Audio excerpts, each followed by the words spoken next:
Hello everybody, it's Foo here, and today I am bringing you some trash because I've been on a mission to make a decent and very fun Garbodor team. And I think I relatively succeeded, at least in the fun part.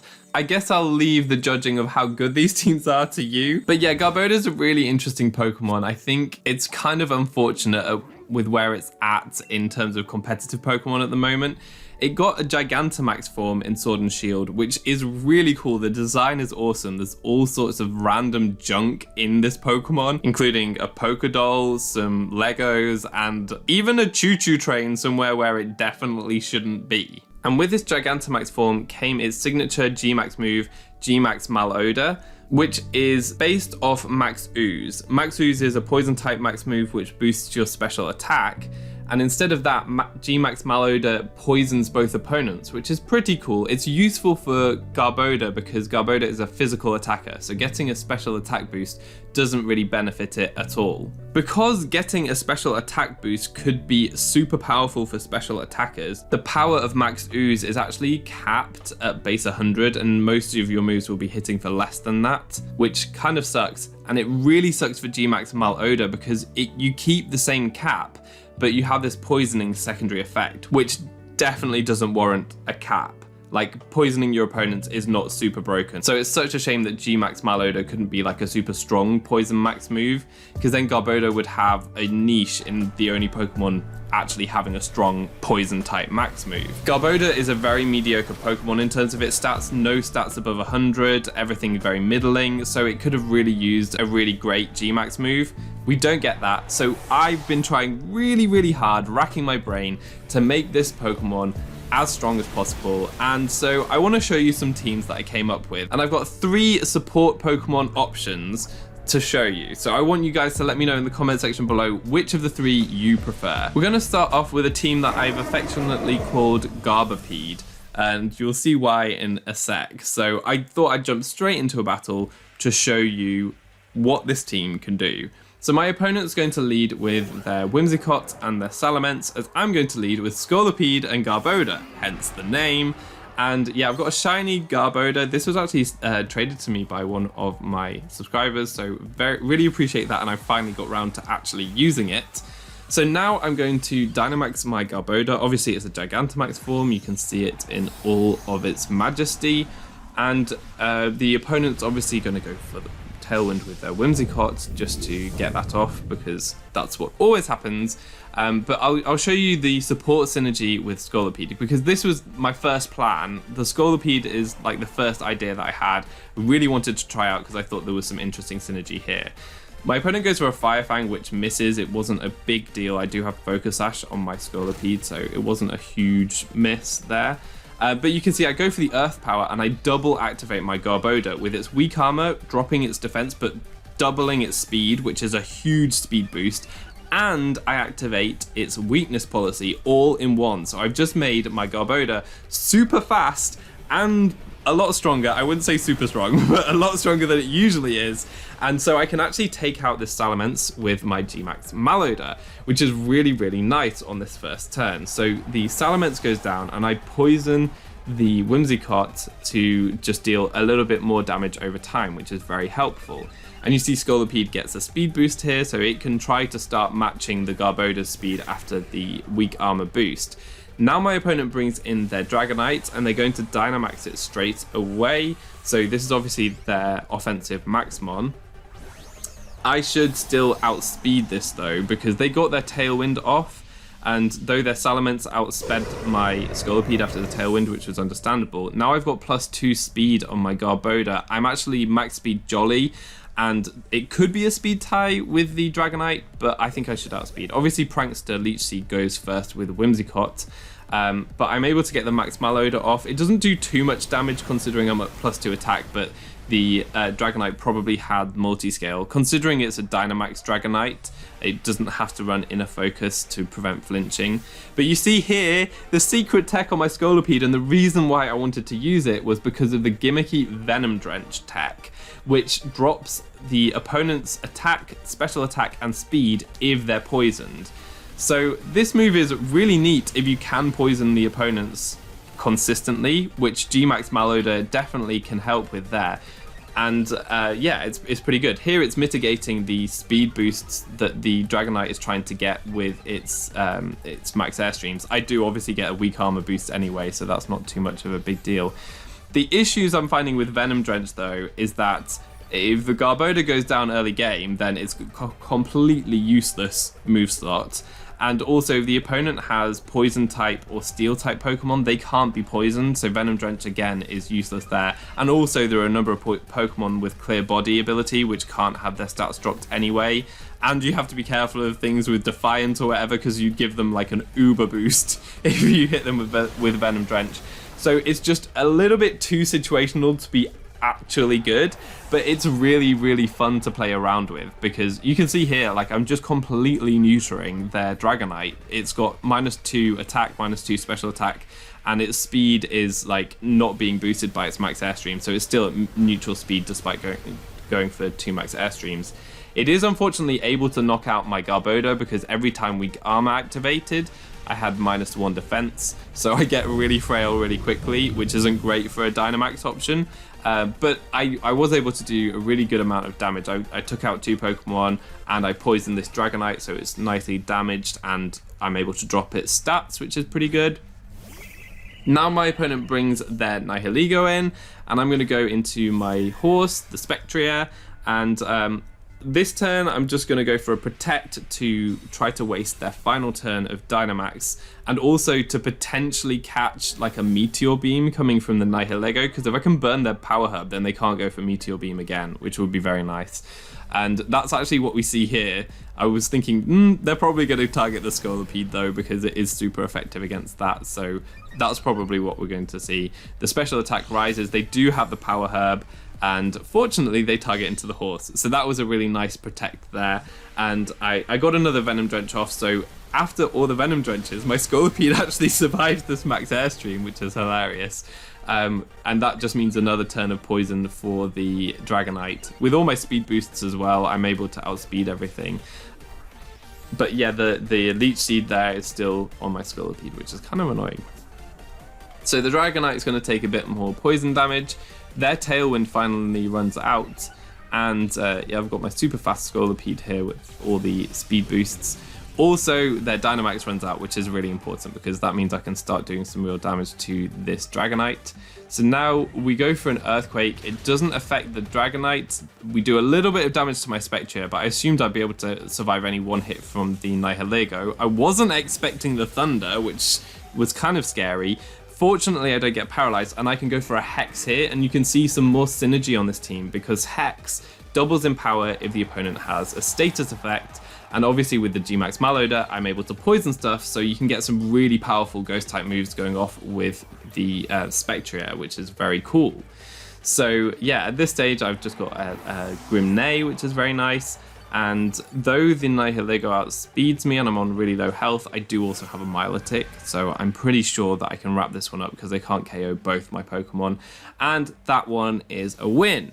So that one I thought was a nice one to show you. Though my opponent wasn't necessarily running the most viable team, it just showed you what I'm aiming for in terms of these strategies. So the Scolipede is really nice for activating Garbodor's weakness policy with Earthquake, but also the weak armor ability because it's a physical move. So that means that when Garbodor is hit by physical moves, drop the defense and get the speed boost. And because Scolipede is so fast, it moves before most of the opponents, and then Garbodor will move straight after because it's got all of that speed from the weak armor boost. And then you've also seen how Venom Drench can be used. Anyway, I want to show you another battle with this team because there's another mode that I think is really cool, and this is the second support Pokemon that I want to show you.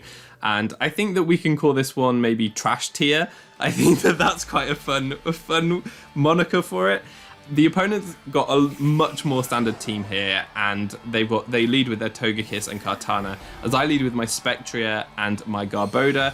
And Spectrier, I've found, just is a much more reliable support Pokemon. And this is actually a spell tag, Spectrier. So even without the Focus Sash, I found it's much more reliable than Scolipede, just because it's better in more situations.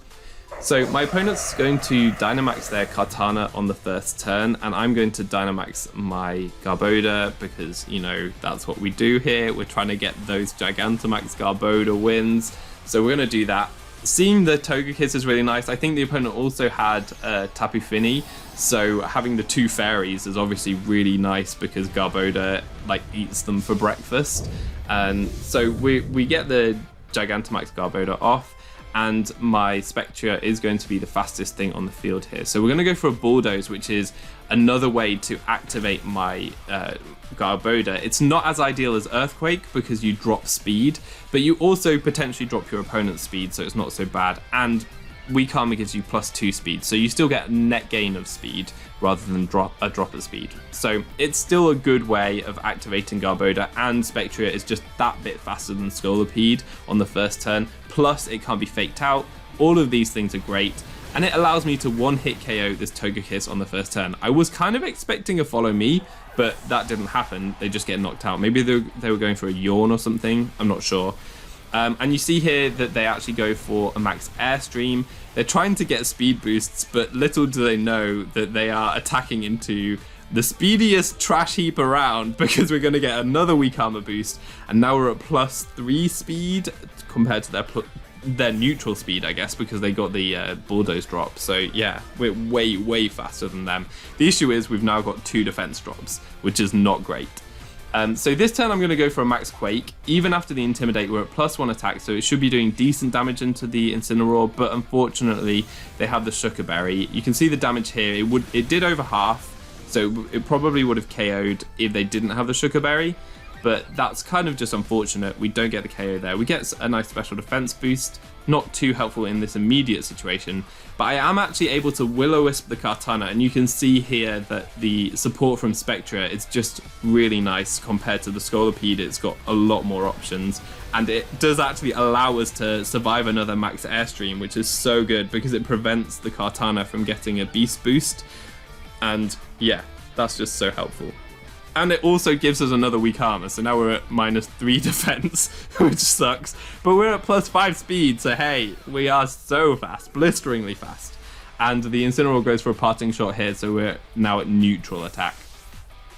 As they bring in their Porygon 2, Porygon 2 it's not great to see, but what it does allow me to do is, now that they brought it in, I can go for a G-Max Malodor. It's probably not going to be doing a ton of damage to Porygon 2, but being able to poison a Porygon 2 is so helpful because passive damage is really going to help me out in this end game. So yeah, the fact that the Kartana has no Beast Boost and is burned is so good. It's so impotent right now. It doesn't actually go for the KO on the Garbodor, which means that it's not going to get an attack boost. It just wants to get extra damage on my Spectrier, which is fine. Maybe they think that I've got a Sash and they need to break it. But I actually have Hex here. I've got the Spell Tag, and you can see how much damage that does. It's so good. I'm really enjoying this Hex Spectrier. It's so fun, and it just has an insane damage output because of the capacity to poison and burn things on this team is really good. So yeah, the Kartana's almost down, which is great. And I can bring in my Milotic here. Now, they still have the Kartana on the field, but I know that their last Pokemon is Incineroar. We've seen it before. And I felt like I could, you know, just bait out the Leaf Blade from Kartana on this last turn and take it out, so that I can then get the competitive boost when Incineroar has to come in next turn when the Kartana faints. So I'm just going to go for a Bulldoze here. The Kartana gave Porygon 2 a speed boost last turn, so I want to, yeah, just make sure that it's not like faster than my Milotic or anything like that. So we're able to take out the Kartana. I actually get a Grimnay from the Bulldoze, which is pretty funny. But it's not going to help too much because they've got the Incineroar, which resists the Hex, and also Porygon 2, which is immune. So having extra special attack on my Spectrier isn't so helpful. So yeah, they're going to bring in their Incineroar here, and I actually have an Incineroar of my own in the back, which I'm going to bring in over my Spectrier because it has Taunt, so that's going to be really important to stop the Porygon 2 just from recovering in this endgame. So you see the competitive go off there with the Milotic. I'm now at +2 special attack. I can spam Muddy Water all day, which is so great. Milotic is such good combo with Garbodor because Garbodor fears Landorus more than anything, and it comes so often in these matches. So having Milotic there to mitigate for all of the Intimidate users, but especially for Landorus and for the Incineroar is so helpful. It's also a Life Orb. This is a really offensive Milotic, so it's a secondary Dynamax option, and it puts in so much work. I really enjoy using it. So we can just go for a Fake Out on the Muddy Water and completely miss both of my opponent's Pokemon, which really sucks. But it's not too bad because the Incineroar really can't do anything to my Pokemon right now. So on that turn, I was very safe after having gone for the Fake Out. And on this following turn, I can just go for a Taunt onto the Porygon 2 and try for another Muddy Water. I do actually miss the Porygon 2 again, which sucks. But we do take out the Incineroar very easily with our +2 special attack and our Life Orb, and that can go down. We see here that the Porygon 2 goes for... We get our Taunt off first, which is so good because, I mean, if the P2 can't recover, the poison is doing all the work for us, and it was so important for Garbodor to get our G-Max Malodor off. The Thunderbolt did a ton of damage. I wasn't expecting that much, but I think that Porygon 2 must be quite invested in its special attack.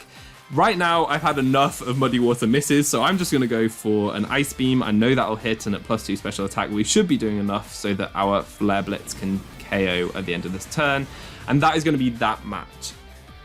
So I like this match just to show you the Spectrier option. I think that Spectrier is a bit more consistent than the Scolipede option. It has really great support, and the Hex damage output next to Garbodor is fantastic. And I also like this one because it shows off the Milotic a little bit, although it's not the Dynamax Milotic, which actually has pulled me through so many games.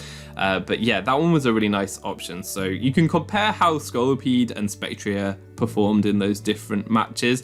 As now we can move on to the next team, which is so fun. I've had a lot of fun with this one. And this team was a product of some team building with Weedle Tweedle, who suggested Trevenant, which we've both realized actually more and more how much synergy Trevenant has with Garbodor, and I can't wait to show you some of these matches. So this will be the Trevetrash team. So, my opponent in this one is going to lead with a really interesting combination, very original, Dragapult and Colossal. Not sure if you've seen that one before, but it's pretty cool. And I'm going to lead with a much more standard Indeedee Trevenant combination. Now, I tried to hide on Team Preview that this is like a hard Trick Room team, but when I send out an Indeedee and a Trevenant, I think most people twig what might be happening. We do have Frisk on Trevenant, which is very helpful. It allows me to see that they've got weakness policy on their Colossal, so I mean that's really good information. I would never have guessed that otherwise. And they're going to Dynamax turn 1, which is, I mean, so unpredictable. This is quite hard for me to understand what's going on right now. So the big Colossal comes out, shouts into the air as I'm just going to follow me and Trick Room on this first turn. And I think that the Dragapult might just go for the Surf. I just had this idea in the back of my mind that, you know, it might be carrying the Surf, and that's actually what we see. So I'm obviously a genius for predicting that. As they get their Steam Engine boost, their weakness policy proc, I was wondering if Indeedee could maybe take a hit because it's quite a specially defensive Pokemon, but mine is Focus Sash, it's not Psychic Seed or anything like that, and with a weakness policy activation, there's no chance. The Max Flare comes out and just demolishes my Indeedee, which is actually pretty good for me because it allows me a free switch into one of my Trick Room Pokemon, so that's kind of nice. And I can get the Trick Room off safely with my Trevenant here. Beautiful Shiny Trevenant. Shiny Trevenant is like one of the best shinies in the game. I really, really enjoy it. So we can go into our Garbodor here, and this one is not a shiny one. This one is my Trick Room one, so it's like min speed instead, so have to use a different Garbodor for this. But we're going to Dynamax and hopefully do some big damage with my Garbodor.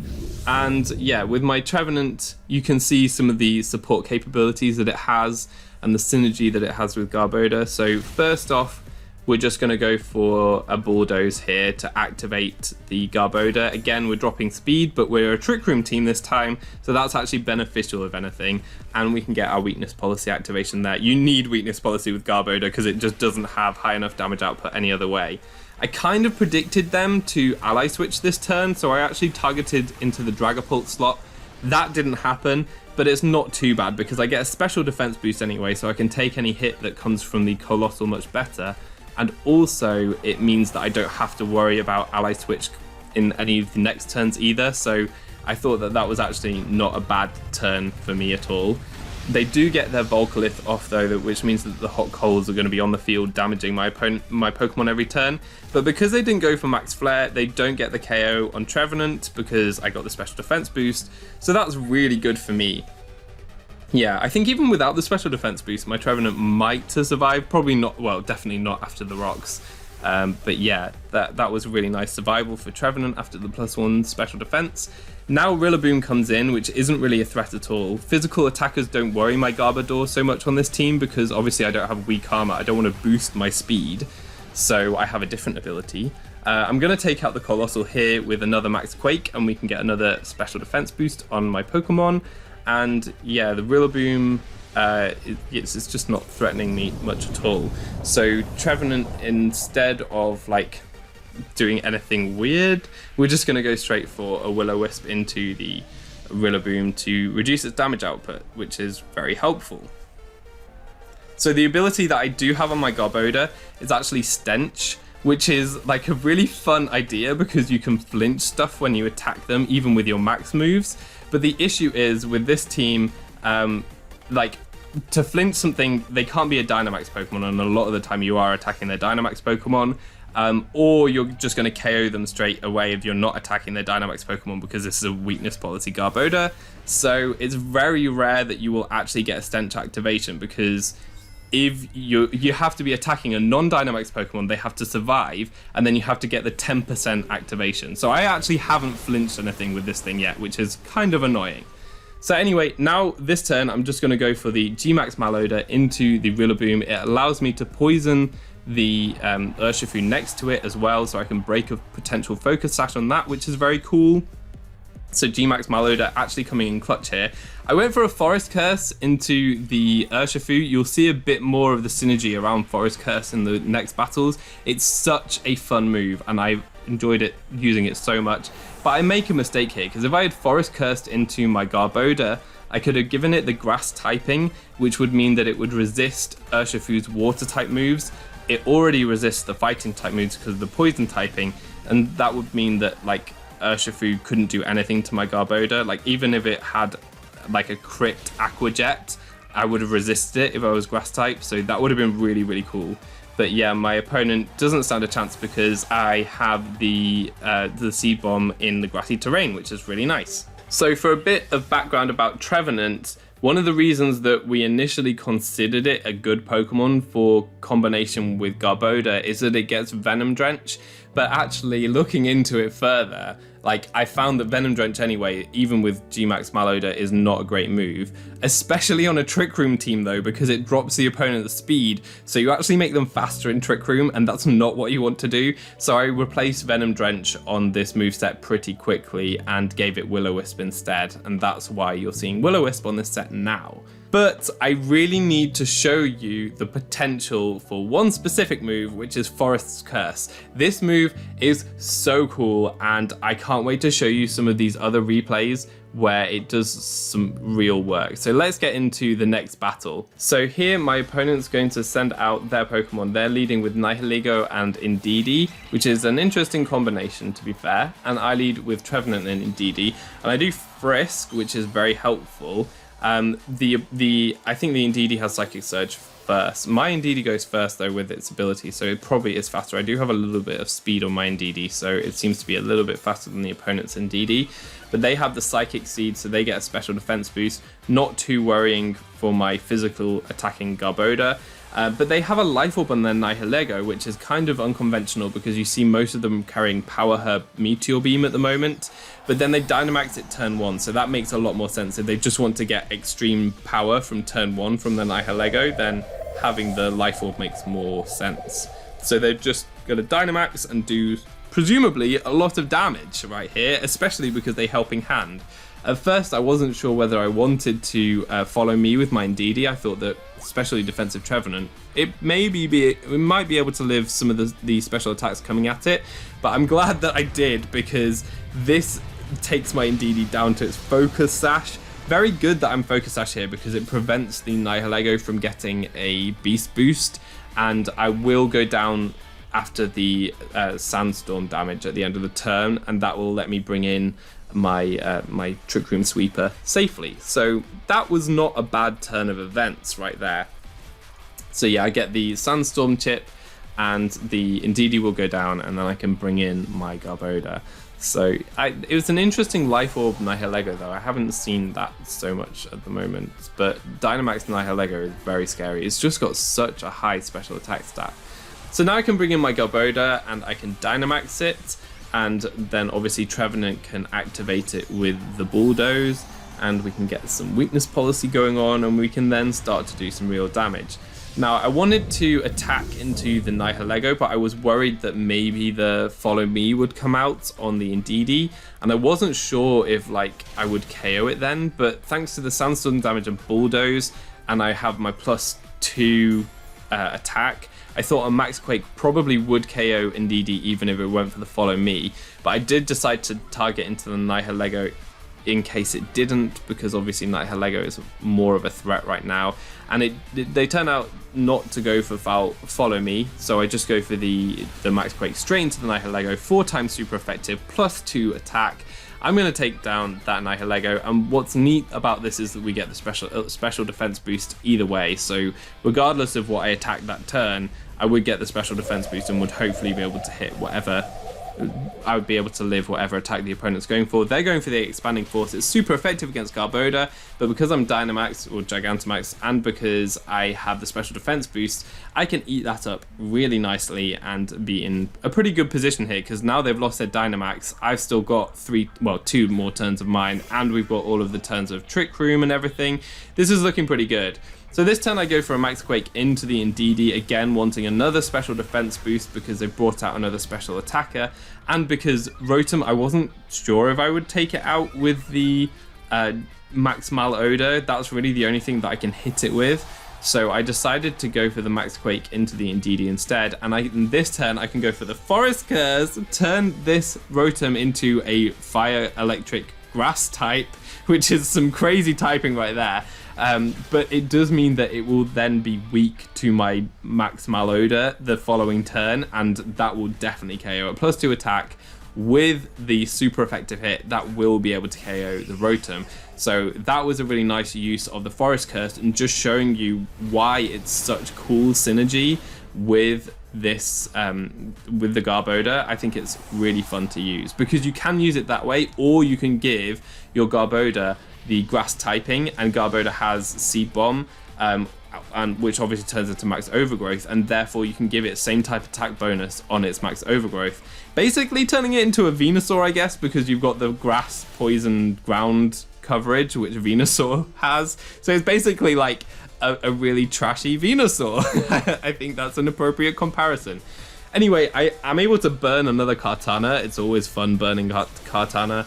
And they go for the Air Cutter. I guess that's a mistake, and they're meant to have Aerial Ace, but it was a bit too little too late at that stage in the battle, and we were able to win that one, which is pretty cool. Now, I wanted to show you just a couple more clips to demonstrate the synergy on this Trick Room team, because there's a lot of stuff going on. I have a Torkoal on this team, which is really great for taking out the steel types that Garbodor would otherwise struggle with. So it's a really, really valuable Pokemon to have. And also, it's just one of the best Trick Room attackers. Like, it's one of the slowest Pokemon in the entire format, and it hits so hard with its eruptions. But I just wanted to show you this, these clips from this replay where I managed to get a Forest Curse on the opponent's Dragapult and on their Aegislash. So that makes Aegislash 4 times weak to fire type, and it means that Dragapult isn't resisting it. So I can then go for an Eruption when I'm able to get my Torkoal in safely and one-hit KO both of them, which is really nice. So you can do it that way to make the opponent weaker to the fire type moves of Torkoal as well. And Torkoal has Solar Beam, so again you could give Torkoal the grass typing so that it then has same type attack bonus on its Solar Beams. And then I also have this quick replay. I've got Milotic on this team as well, and in this match I was up against a Dynamax Kyurem, so I give the Kyurem the grass typing and my Trevenant then faints. I then bring in my Milotic, the Kyurem takes out my Garbodor, which also had the grass typing because of stuff that happened earlier in the match. But I just wanted to show you closing out this match. It was a really tense but exciting finish to the match. So I go for the Ice Beam, it's super effective against the Kyurem, and then this next turn they go for a Whirlwind, probably hoping to take me out because that would have been their strongest move to hit me with. But I do actually survive and I get the competitive boost. I wasn't sure if an Ice Beam would, Ice Beam wouldn't have KO'd there, and I wasn't sure if I would be getting a competitive boost, or they could have gone for like a Max Quake or something, which would have allowed them to survive.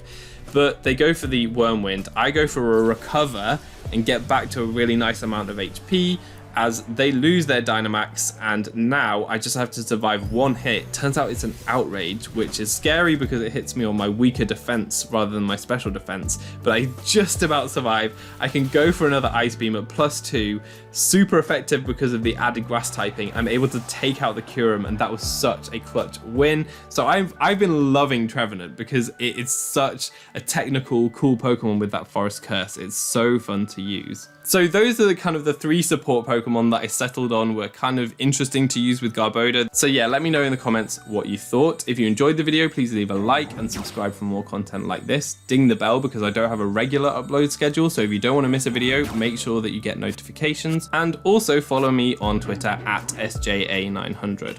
All that's left to be said is I've been Foo, you've been awesome, and hopefully see you next time. Goodbye.